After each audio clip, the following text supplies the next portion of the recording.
Mahua Maitra. Honorable Chairman, sir, I rise today to speak against the motion and in support of the amendments moved by my party to the Honorable President's address. Far too many of our fellow citizens today languish in jail or bear the burden of judicial and police harassment simply for asking questions of this government or choosing to voice an opinion on the state of affairs in our country. So I, as a parliamentarian, garbed in parliamentary privilege, now choose to use this platform that the people have given me to ask the questions that the people want to ask and to give voice to their thoughts, so that this government may know that arresting, attacking, and repressing voices will not hold.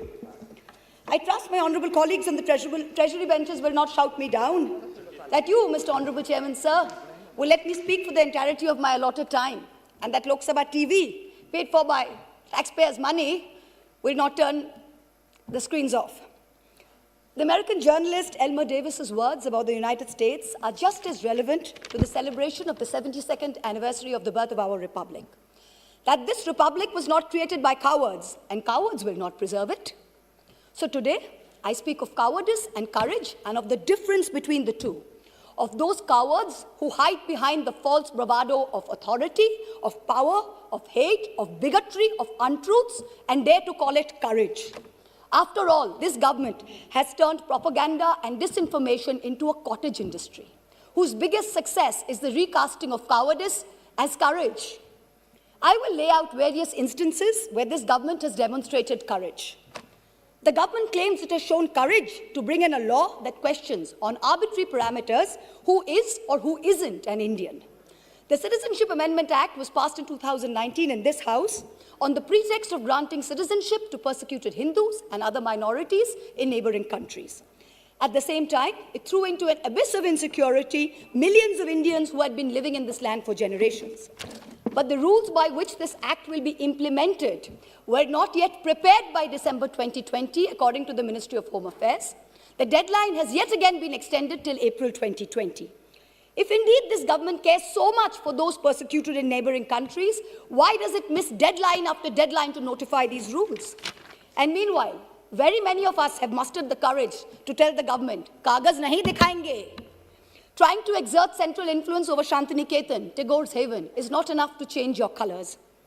Only a small portion of Jana Gana Mana was adopted as our national anthem. I urge the government to read the rest of it. Maybe it will help you understand Tagore, as you call him, and Bengal a little better. My colleague, the respected floor leader of the Congress party, happened to also quote these very words. But I think repeating them over and over again would do our nation some good. অহরহ তব আহ্বান প্রচারিত শুনি তব উদার বাণী হিন্দু বৌদ্ধ শিখ জৈন পারসিক মুসলমান ও খ্রিস্টানি পূরব পশ্চিম আসে তব সিংহাসন পাশে গাহে প্রেমহার হয় গাথা জনগণ ঐক্য বিধায়ক জয় হে Hail unity, hail religious diversity. The courage to make India the world's greatest democracy into a virtual police state whereby a single dubious complaint, both an eminent member of this House as well as one of India's most veteran journalists is charged with sedition. The courage to try and take over every state government by hook or by crook, whether you have won the popular mandate or not. You claimed you were wedded to constructive cooperation and cooperative federalism. Instead of partnering with state governments, you try and muscle them out at every opportunity. Does the ruling party wish that its legacy be that it governed the largest democracy in the world, or that it imposed a one-party rule in India? Ask yourselves. The courage to announce a national lockdown at only 4 hours' notice, causing untold misery, countless deaths, the sight of thousands walking for hundreds of miles with no food or money. This government spent less than 2% on social transfers, in contrast to OECD countries who spent 20%, and 6% which was spent by middle-income countries. The courage, no, the brazen audacity to announce an economic rebound. India was the single worst performer among developing countries in the year 2020. Even if we believe this government's economic survey, the economy was lower by 7.7% in 2020 and will rise by 11% in 2021. So in effect, by 2022, that is over a 2-year time span, the economy will be flat. just at the 2019 GDP number. The survey proclaims that growth is the biggest poverty alleviator. Honorable members of this House, we are going to have no growth for 2 whole years. I don't understand the celebration. I come from a rural constituency and a source for migrant workers. The distress in the MSME sector is real. This rebound is one where large, strong enterprises have become stronger. It is not V-shaped, it is K-shaped. 1% of rich and successful citizens have become richer, and the pains of the MSMEs have only increased. The government had the courage to say that it gave 1,13,000 crores via the direct benefit transfer scheme, only to take the same money away from those very same people and the middle class in the way of increased cess on petrol and diesel. We are not a nation that is growing and sharing its wealth. We seem to be a nation that is only finding ways to share our poverty. The hype today is that post-budget, the Sensex jumped. In a country where only 6 crore people pay taxes, only 4.6% of the total population, how many do you think are invested in the Sensex that they should jump for joy when the Sensex jumps? The courage to use the official channels of the Ministry of External Affairs to respond to social media posts by an 18-year-old climate activist and an American pop star, where not even one single ministry has been deputed by this government to try and look out for the food, water and basic sanitation needs of the farmers and their families who have been camping at the border for almost 90 days. And finally, the courage to bring in 3 farm laws when the opposition, farmers across the country, as well as the government's oldest ally, warned it was unacceptable. I wish to remind this government that India, under Prime Minister Lal Bahadur Shastri, committed 3 things to Sant Fateh Singh, the Akali leader. The creation of a Punjabi-speaking state, open-ended public procurement, and an assured return on agricultural produce. These farm laws threaten to snatch away 2 of these guarantees. These laws were arrived at without consensus, tabled without scrutiny, and rammed down this nation's throat with the brute force of the Treasury benches. They have firmly established this government's motto of brutality over morality. And everyone else in this country has been portrayed as a coward or a terrorist, from the farmers to the students to the old ladies of Shaheen Bagh. You say you have courage. You claim you have done so many things that no other government before you has done. Yes, that is true. In true fascist fashion, you have made every act of pettiness, of vengeance, of hate, of bigotry, a part of your narrative of courage. The reason no one has done it before you is not because no one had the courage, but simply because it was not the right thing to do. Has that thought ever struck you? And India's tragedy today is not just that her government has failed her, but that her other democratic pillars, the media and the judiciary, have failed her too. Lord Hayne, the Labour peer, said in the House of Lords, what is the point of being a member of Parliament, either in the Commons or in the Lords, if you don't discharge your responsibilities? And, where appropriate, use the privileges that you have in order to promote justice and liberty. So today, like a true child of Bengal, I will stand here and be courageous. Trust me, Mr. Balu, we have not lost the fighting spirit. Even though the government spin factories will later portray it as cowardice or even plagiarism, I will lay out a few home truths by using my parliamentary privilege that guards me from charges of sedition and contempt for anything I say in this House. And Mr. Law Minister, sir, if you're present on the premises, with all due respect, this time you have neither the right to shut me up nor to try and get my words expunged from the record. The sacred cow that was the judiciary is no longer sacred.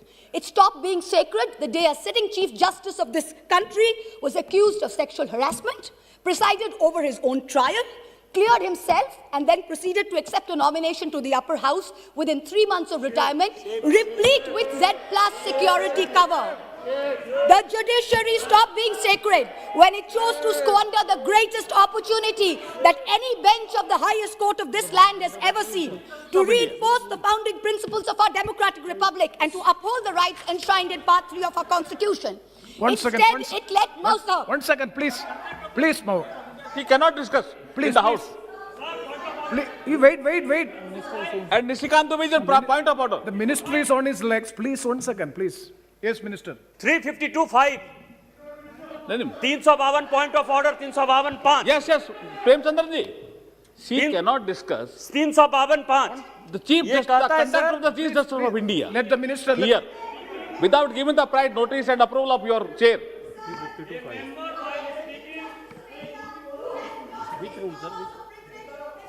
Please, please, please, please.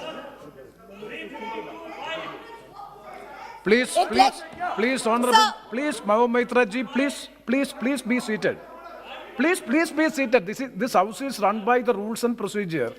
When a member seeks a point of order, definitely it is a right of the member. So I have to hear them and I will pass the order, pass the rulings, please. 352(5). A member while speaking shall not reflect upon the conduct of a person in high authority unless the discussion is based on a substantive motion drawn in proper items. Chief justice of India को हम लोग यहां discuss कर रहे हैं sir. Chief justice of India, Bharat के राष्ट्रपति ने उस आदमी को नॉमिनेट किया है, भारत के राष्ट्रपति के ऊपर डिस्कशन कर रहे हैं सर। और यदि इसी तरह से चलता रहा तो इस डेमोक्रेसी का बाजा बच जाएगा। इसीलिए कि उन्होंने राम मंदिर का judgement See. Yes, I am. Yes. Yes, please. Please, Saugat Rai ji, please.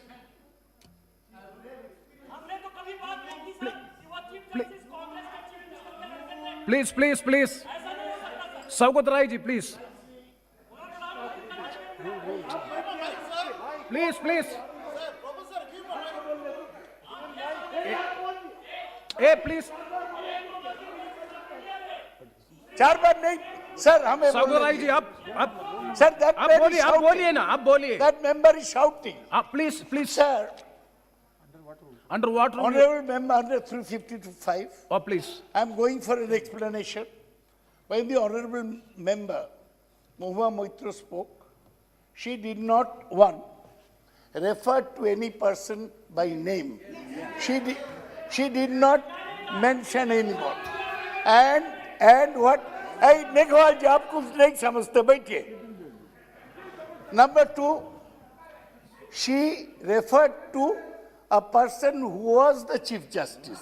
If that man would be Chief Justice now, no mention could be made against him excepting by way of impeachment or accepting by a substantive motion. That man is a retired Chief Justice. He is not a man in high authority, and his name has not been mentioned. Not one word of what Mahua said should be expunged. I appeal to your good sense, sir, and your fair play and justice, Yes. that don't Yes, let please. this lady be stifled by the minions of this ruling party. Yes, Honorable Minister. मैं ये कह रहा था chairman साहब, ये जो माननीय सदस्य बोल रही थी, इसने सेक्सुअल हरेसमेंट का आरोप लगाया चीफ जस्टिस ऑफ इंडिया पे।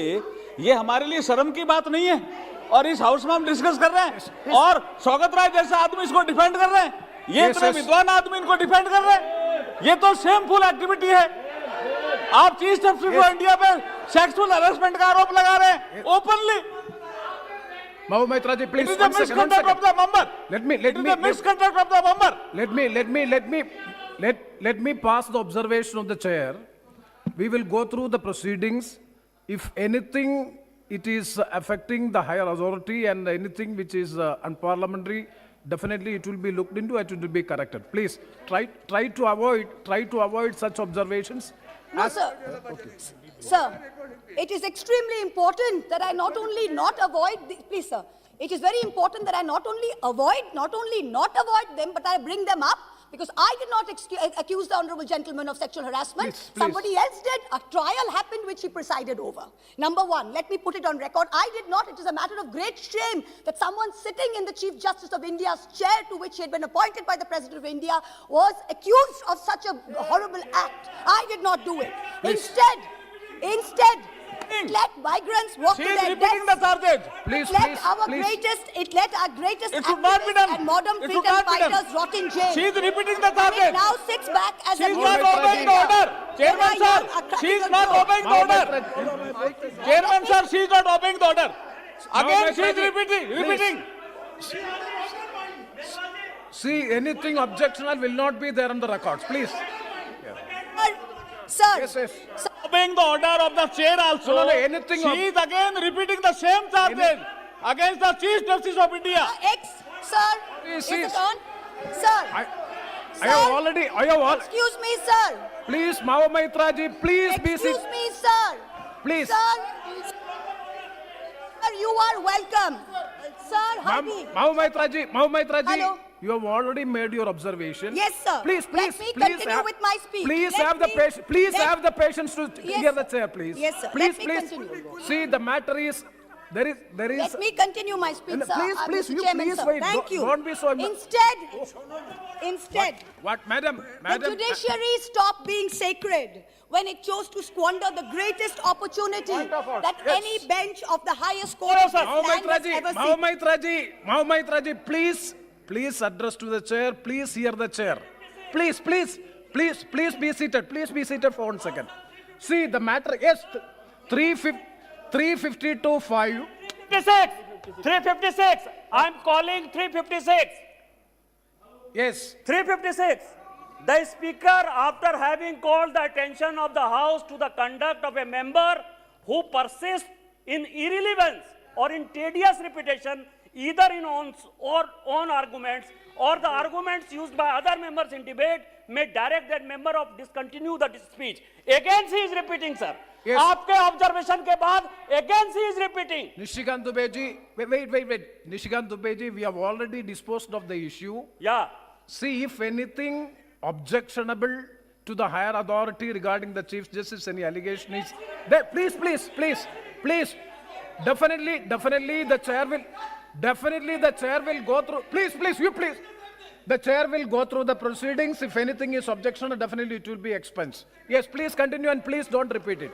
Sir, the judiciary stopped being sacred when it chose to squander the greatest opportunity that any bench of the highest court of this land has ever seen to reinforce the founding principles of our democratic republic and to uphold the rights enshrined in Part 3 of our Constitution. Instead, it let migrants walk to their deaths, it let our greatest activists and modern fighters rot in jail, and it now sits back as a mute spectator when our young are prosecuted for cracking a joke. The judiciary seems to have forgotten the constitutional principle of separation of powers, that Parliament and Parliament alone can legislate. If something is bad in law, then the courts can strike it down or stay it on grounds of unconstitutionality. But unless it is so, the courts must do nothing. The government alone must face the consequences. If the government has brought in the farm laws which are not acceptable to people, then either the government will repeal the laws or the courts or the people will vote the government out. We urgently need the sagacity and courage shown by the high courts during the emergency when they delivered ADM Jabalpur and like decisions. The Supreme Court, unfortunately, is failing the common citizen and is being perceived as protecting the privilege and, ironically, only itself. A very large section of the Indian media has plummeted to new depths, both in terms of lack of factual reporting as well as the total absence of journalistic ethics. And yet, even when the bar is so low, the WhatsApp chat leaks detailing correspondence between a large government-leaning media channel and the head of the TV ratings agency expose the utter filth and the crony capitalism that, ironically, this government claimed to be saving us from. What is left of the resilient media is being targeted with the provisions of the UAPA and other draconian laws. You keep taunting the Congress about the emergency, but India today is in a state of undeclared emergency. But the government has miscalculated. There is a fundamental difference between cowardice and courage. The coward is brave only when armed with power and authority. The truly courageous can fight even when unarmed.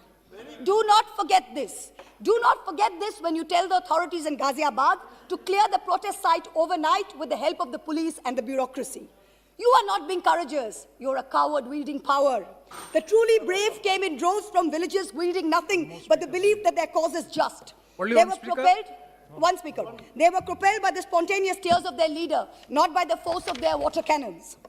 Do not forget this when you block the roads and cut the internet off in 17 of Haryana's districts. You are not being brave. You are a coward wielding power. The state of Haryana gives 10% of India's air force and contributes to 11% of the total strength of the Indian Navy. Its people can neither be termed anti-national, nor terrorists, nor gaddars. Do not forget this. When a peaceful 60-day movement is insidiously hijacked and then you slap FIRs on Punjab's farmers.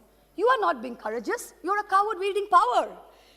Bhagel Singh and Jassa Singh Ahluwalia, leading their missiles, captured Delhi way back in 1783 from the Mughals. Their descendants do not lead a lesson in courage from those who captured Delhi only in 2014. Tagore, in his poem, Bondi Bir, the Captive Warrior, an ode to Sardar Banda Singh Bahadur, wrote, Eshe sheshe ekdin, jibon mrittu pai bhritto, chitto bhabonahin, eshe sheshe ekdin. That momentous day has arrived. In the 125th year of Subhash Chandra Bose's birth, the central government has made every attempt to hijack Netaji's legacy and weave it into their own fake, narrow narrative of courage. But this nation needs to know that Netaji had two clarion calls, both embodiments of his courage and his spirit. One was the salutation, Jai Hind. Today, this government has replaced this national greeting with a narrow religious chant that it uses as a war cry to heckle, to bully, and to always remind the minority about who's in charge. Netaji's second call was Delhi Chalo, Chalo Delhi. This government falls over itself to pay lip service to Netaji, but in truth, you block the borders in Singhu, in Ghazipur, in Tikri with walls and spikes for all those who actually want to come to Delhi to tell you that much like Subhash Chandra Bose, they too will not accept any halfway house.